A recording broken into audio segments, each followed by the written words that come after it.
काही दिवसांच्या विश्रांतीनंतर सातपुड्यातील अक्राणीमध्ये पुन्हा मुसळधार पावसानं हजेरी लावली। पावसाच्या जोरदार आगमनामुळे शेतीमध्ये पेरणीसाठी पोषक वातावरण मिळाले।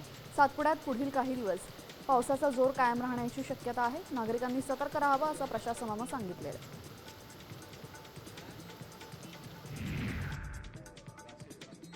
प्रांतवाद होता कामा नये, नाहीतर पुढची पिढी उद्ध्वस्त होईल। मराठीसह सर्वच भाषा सर्वांनी अवगत करणं गरजेचं असल्याचं मत राष्ट्रवादी काँग्रेस अजित पवार गटाचे आमदार संग्राम जगताप यांनी व्यक्त केलेलं आहे। ठाकरेंच्या विजय मेळाव्यावर प्रतिक्रिया देताना त्यांनी हे म्हटलेलं आहे।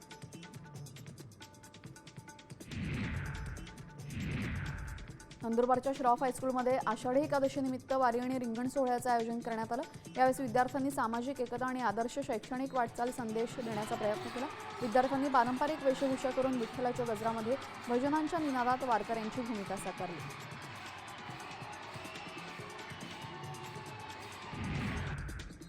धुळ्यात बेशिस्त वाहन चालकांवर कारवाईचा बडगा उगारण्यात आला। यावेळी माजी आमदार फारुख शहांच्या बुलेटला फॅन्सी नंबर प्लेट असल्याने त्यांच्यावर कारवाई करण्यात आली। दरम्यान त्याने पोलीस अधिकाऱ्यांशी हुज्जत घातल्याचं पाहायला मिळालं।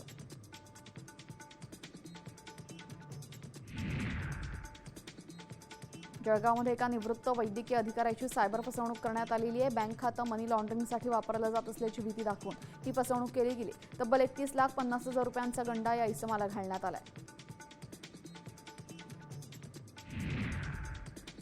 नंदुरबारच्या अक्कलकुवा धुळेमध्ये पावसामुळे गळती लागलेली बसच्या छतातून पाणी गळत असल्याने प्रवाशांचे हाल होत आहेत। ओल्या जागेवरच बसून त्यांना प्रवास करायला लागतो। दरम्यान बसच्या खिडक्यांचे पत्रे तुटलेले असून अनेक सीट तुटलेल्या अवस्थेत होत्या।